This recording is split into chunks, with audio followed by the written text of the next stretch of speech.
Hi everyone, welcome back. So today's topic is the benefits of massage on sort of post-operative clients. Maybe not one of the most common sort of areas that people talk about with massage. I think a lot of people still believe that it's completely not appropriate at all. There are cases where, you can actually have massage quite soon. But I'm going to really talk about how it helps in the post-op period when you can have massage. And I'm also going to talk about the main areas of surgery that kind of can take their toll on the body physically in terms of posture, and then building up patterns of tension and compensatory muscle tension. Some of you will know that I actually spent quite a few years as a surgical nurse. I actually started out in theatres, so, I've got quite a bit of knowledge. I've worked in most surgical areas, to be honest, and so I have a good knowledge of post-op care, of surgical processes, and of sort of altered posture, following various types of surgery. So we're talking specialised massage in some of these cases as well. Specialised massage has been shown to improve clinical outcomes in post-operative clients. As we know, any operation or any kind of invasive procedure will result in tissues being damaged, possibly scar tissue building up, and it takes time for these tissues to heal and regain full range of motion. Pain also is not something that just happens in that immediate post-operative period. Almost 25% of chronic pain cases are actually post-surgical patients. And the pain after operation, it can last a few months, and it's not just limited to the incision site, but as I say, it becomes compensatory in other areas of the body, and it's basically due to patients finding alternative ways to move that accommodate that initial pain caused by the surgery. So for example, if you've just had a hip replacement, you're going to be walking in a different way for a little while, and that can put extra pressure on the back muscles or wherever it may be.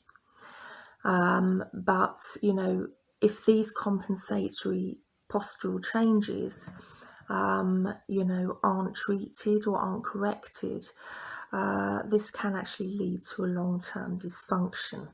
So it's important to address them, as they arise. As we know, when we're experiencing pain, it can interfere with our mood, cause depression, which, is well known in chronic pain cases. It can interfere with our sleeping patterns and, various other aspects of our mental and physical health, which, are required for effective healing from the surgery.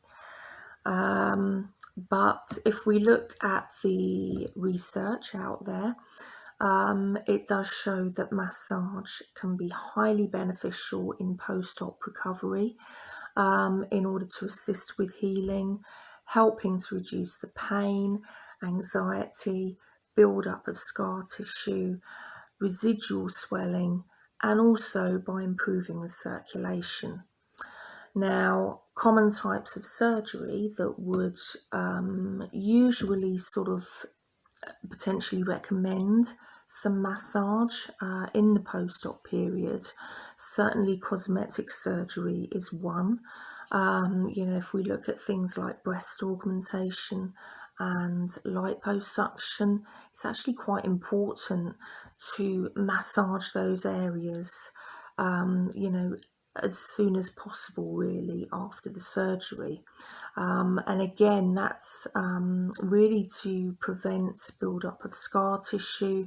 With something like breast augmentation, it's to just help kind of loosen that capsule that naturally forms around that implant, so that you don't get encapsulation. Which obviously is where the breasts become hard and they can sort of have an altered position, and it's sometimes results in the implants being taken out. So cosmetic surgery is one. And another one is in cancer-related surgeries. So particularly something like a mastectomy, where quite often, yes, the breast may be taken, but quite often these lymph nodes up in the armpit will also be removed. And what that does is quite often you'll see a lot of fluid build up in the arm where the lymph nodes are removed. And quite often this does develop into, full-blown lymphedema. So then things like manual lymph drainage, just to help with, draining away that lymphatic fluid, where the lymph nodes can't do that job. So, but also, if we look at sort of common surgical procedures, there are certainly some common post-operative complaints that, we see. So, for example, in general surgery, now the complications here will vary because general surgery covers a whole host of things. So it depends really on the exact area, that has undergone surgery. But it could include changes such as altered breathing patterns, and certainly if you've had abdominal surgery, this could be the case, and also thick scar tissue.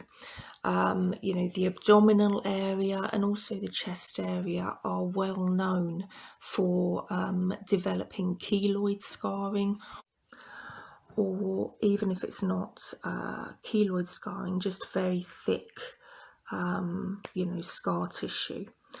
But even, even if we're looking at laparoscopic or keyhole procedures, even then the scar tissue can be quite significant. And remember, the scar tissue you see on the outside isn't all of it. You've got a lot of scar tissue going on inside as well that you can't see. There's also, obviously, with laparoscopy, there are certainly issues with trapped air, which can certainly, anyone who's had a laparoscopic procedure will know, you can get a lot of pain around the shoulders, usually in about sort of the week following surgery, which if you don't mobilise, it really stays there and it can be really quite painful. And so obviously if you've got a lot of pain going on around the shoulders, again, that's going to potentially cause, some postural changes, and you're then going to get other muscles sort of overcompensating. If we look at abdominal and also gynae surgery, quite often a lot of the operations may involve quite large incisions, to deal with issues such as, widespread infection or inflammation, or maybe sort of bowel obstructions. And, these issues are things that can cause a lot of scarring to the tissues anyway, before, any surgery even takes place. So then when you add on the scarring from surgery, this can have quite a big impact on the muscles. you know, and how they move. So these are probably the types of surgery with the most extensive scarring and also internal adhesions, which again we know, you know, can really cause a lot of issues. Certainly, excuse me, certainly I've seen a lot of gynae cases, you know, and certainly if you're looking at people who have endometriosis and have things like, you know, thermal ablation and things like that, they often come back quite a few times with, you know, adhesions that need to be divided because it's causing them too much pain. And they, you know, these adhesions and areas of scar tissue, you know, even once they're healed, they can still continue to tighten after the, you know, recovery period and continue to cause pain. Many patients that have abdominal surgery, and even, you know, in some gynae cases, quite often will also feel that they no longer have control of their abdominal muscles. And, you know, they'll feel that they just feel very weak. And so then they tend to overcompensate with their back muscles. And, you know, when this happens again, they're going to start moving differently. They're going to start having different, you know, walking patterns. And eventually, you know, this will have a knock-on effect on the rest of the body. Another area of surgery, if we look at cardiothoracic surgery, which, you know, as I've mentioned, this is also, you know, across the chest. It's also an area that can involve severe scarring, certainly prone to keloid scarring. And certainly this is the case if it's been, you know, a major operation where the chest has had to be cracked open.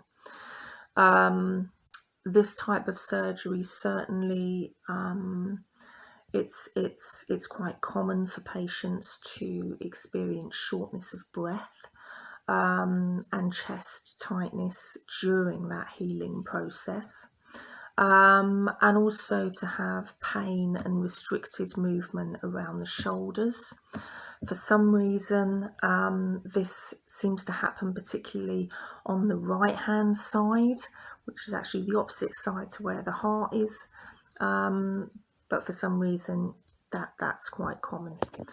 But also, you know, perioperative trauma to these pectoral muscles is quite common, and that can cause some sort of loss of strength.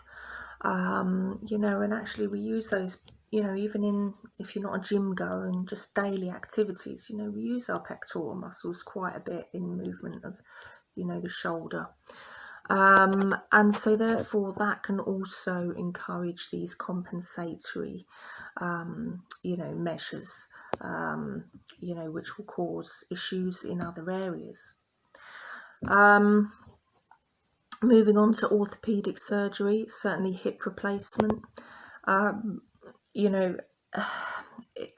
anyone out there who is a nurse and that has worked in surgical areas will know that, you know, for a start, different, you know, trusts have their different sort of favoured, you know, protocols, and this is the same sort of for surgeons as well. You know, in any given area of surgery, you could take, you know, 3 different, you know, consultants, and they'll all have a different sort of approach for certain surgery, or a different, you know, recovery protocol, different mobilization protocol. And so depending on the approach taken by each individual surgeon, you know, the incision for a hip replacement, for example, it could just be, you know, 2 to 3 inches.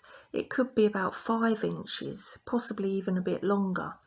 You know, Some surgeons may take an anterior approach. More commonly, they tend to take a posterior approach, which means that the scar is going to be on the side of the hip or more towards the back, towards the glutes. And this approach certainly tends to be more traumatic than the anterior approach.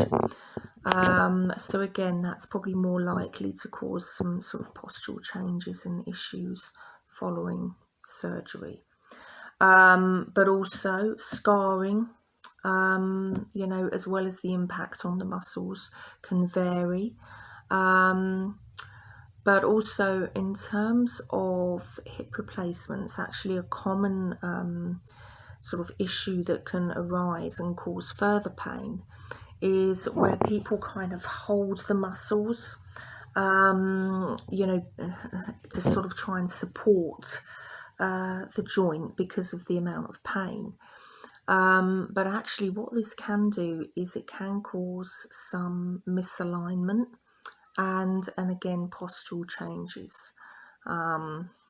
So just something to be aware of. Another sort of more general point is about post-op anxiety. You know, even the most positive surgical experience in the world where everything, you know, goes brilliantly well, you know, and your pain levels afterwards, you know, are pretty good. You know, even then, the experience is still going to have been both physically and emotionally stressful. And managing these stress levels, you know, can really help to improve clinical outcomes, improve pain levels, improve, you know, recovery time, improve, you know, the rate at which the wound heals, and also high stress levels, not only do they reduce wound healing capabilities, they will also reduce immune function. So in this way, massage, you know, by reducing stress and anxiety, can also assist with, you know, with these things. So I'm now going to go on to talk about specific benefits of massage in post-op patients. Okay, so the first benefit of massage really for post-op patients is pain relief. You know, massage has been shown not only to manage pain levels but also to reduce them after surgery, which obviously reduces the need for painkillers. This is really because of the effect on the peripheral and central neuroreceptors of the body, which are involved in pain transmission when their sensory neurons are activated. And we know that massage, you know, can kind of have this calming effect, you know, on the nervous system. So in doing, you know, in this sort of effect on these sort of sensory neurons, massage can basically block the sort of amplified signals of pain from reaching those neurons in the spinal cord. But it also, massage can help reduce pain in terms of relaxing any tightened muscles, you know, which are guarding the wound site, you know, or compensating for those sort of post-surgical altered patterns of movement. Another benefit is in terms of easing back tension, particularly in those sort of cardiothoracic patients. Many patients following cardiac surgery will experience upper back tension, and again, this is due to that rib cage being cracked open.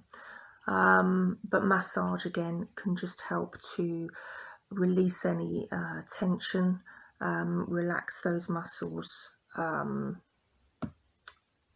promote good sort of movement patterns again. As we know, massage is hugely beneficial on the circulation, and by promoting good circulation of blood, massage will improve sort of transportation of oxygen and nutrients to the healing tissues, helping them to repair themselves, which obviously is going to promote wound healing and hopefully minimize the recovery time. Also, another sort of post-surgical complication is a DVT, getting a blood clot due to periods of immobility.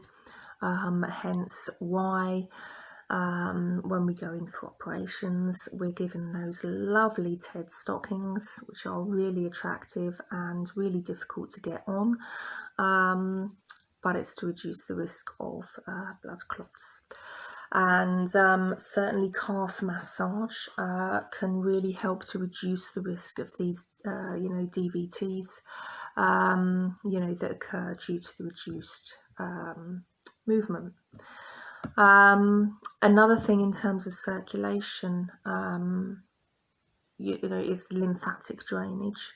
Now we've mentioned, that massage, and we're talking kind of lymphatic drainage here, is particularly useful after cosmetic surgery procedures, not only to prevent general swelling, but also to reduce that sort of stagnation caused by fatigue, stress, inflammation, swelling, bruising, and again, lack of activity in that immediate recovery period. And again, by improving the lymphatic circulation, massage will help to promote wound healing by improving, cell regeneration, by reducing that sort of build up of toxins, which, can, as we've said, leads to impaired immune function, which again is just going to kind of reduce or rather prolong, that healing time and recovery time. Now, manual lymph drainage is also really recommended for cancer patients. And again, I've mentioned sort of following mastectomy, where the lymph nodes are, removed and you get this build up of fluid, possibly lymphedema, and, you get kind of the lymphatic system basically becomes blocked, which causes pain, swelling, as we've said, that can progress to lymphedema.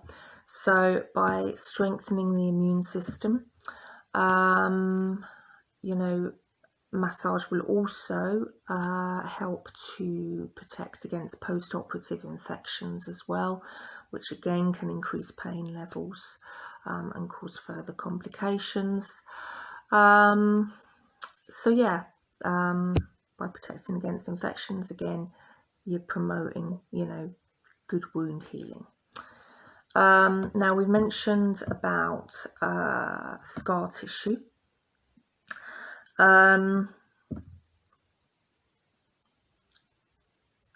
As we've said, it's not even just the sort of scar tissue on the outside, it's also that inner scar tissue and adhesions. But massage, and do take a look. I've done a video on massage and its use for scar tissue, so do take a look at that as well. But massage can basically reduce that excessive growth of those collagen fibers, which result in sort of these painful, thick, sometimes keloid scars. And it will also help to reduce, discomfort in the surrounding areas by just realigning the muscles and the joints. And yeah, I mean, take a look at the previous video I did on scar tissue for more information about that. But also another benefit is in terms of sort of reactivation of muscles. Massage can certainly help to reactivate muscles that maybe aren't functioning as normal due to post-surgical complications, or due to that muscle being sort of in the wound site itself. So for example, with abdominal surgery, maybe the transverse abdominis muscle isn't doing its normal job in terms of promoting core stability. So what happens is then you're going to get other muscles, maybe the rectus abdominis or the obliques, which will basically kind of overcompensate and try their best to kind of promote some stability around the core, but actually they're quite inefficient at doing this because it's not the job they were designed to do. So but by reducing muscle tone, particularly in large muscles, some of the abdominal ones, but also things like the quads and hamstrings, by reducing muscles in these muscles that have become hypertonic, so high muscle tone, in order to help protect the surgical area from injury. By reducing this muscle tone, massage can help to kind of almost reconnect the brain and the muscles, and therefore promote normal movement patterns again.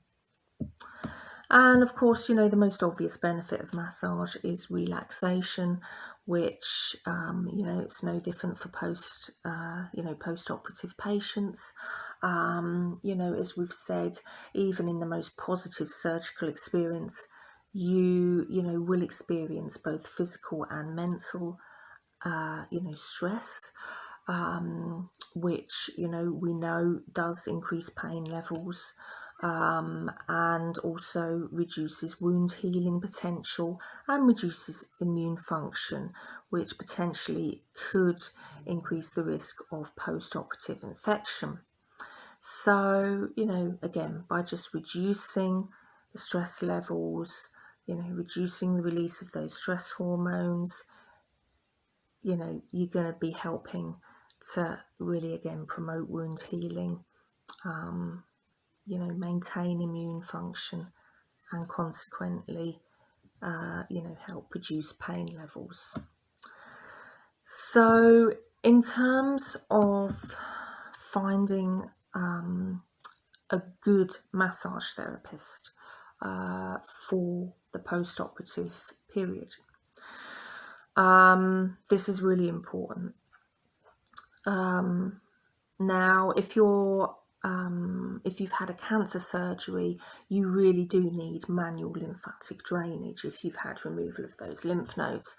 Now, not all massage therapists are trained in this, so you need to find a therapist who is.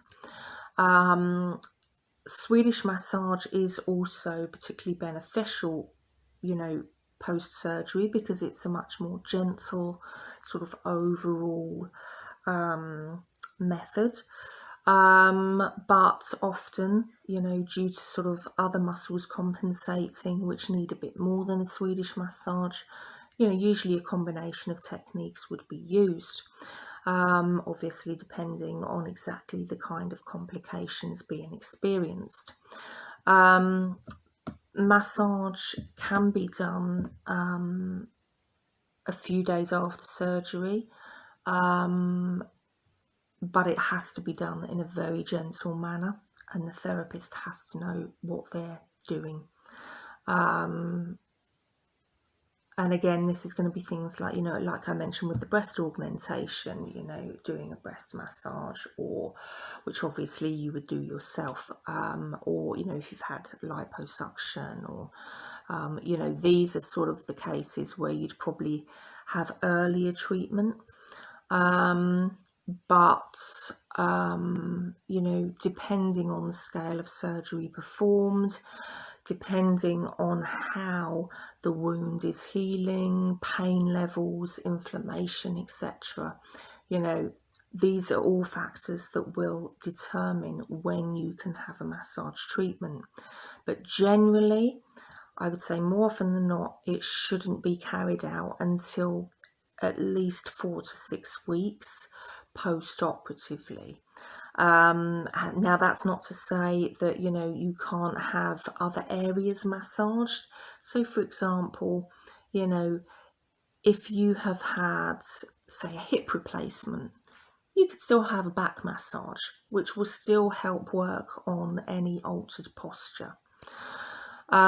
If there are signs of infection or poor wound healing, or as I say, if the pain's not being managed, then certainly, you want to think very carefully about what massage treatments you would be having.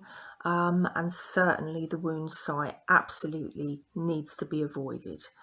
But for all of these reasons that I've mentioned, it is extremely important not only,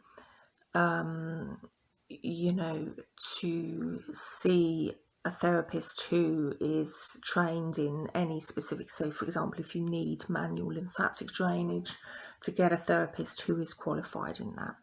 But it is vital that you see a therapist, only see a therapist who is registered and who is experienced in post-operative care, because if you just see a standard therapist who does not have experience of this, then they could potentially cause, further damage to the healing wound.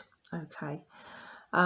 Depending on the type of surgery and stage of recovery, the therapist may need to consult with, one of your doctors as well, just to ensure that, there's no sort of other issues that could affect, having a treatment. So yeah, I would say absolutely look for a therapist who has some sort of medical experience, or surgical experience even. It can be difficult to find, but we are out there. But that's really all the information on post-op massage. Feel free to comment down below. Do contact me through my Facebook or Instagram with any questions, and I will answer you. Also, if you've had a surgery such as a mastectomy, for example, or maybe an amputation that maybe alters your body image as well, do take a look at the video that I've also put up on massage for body image. And feel free to subscribe to my channel, because there will be certainly a lot more videos coming out. But for now, that's really it from me. So take care, and I will see you next time. Bye.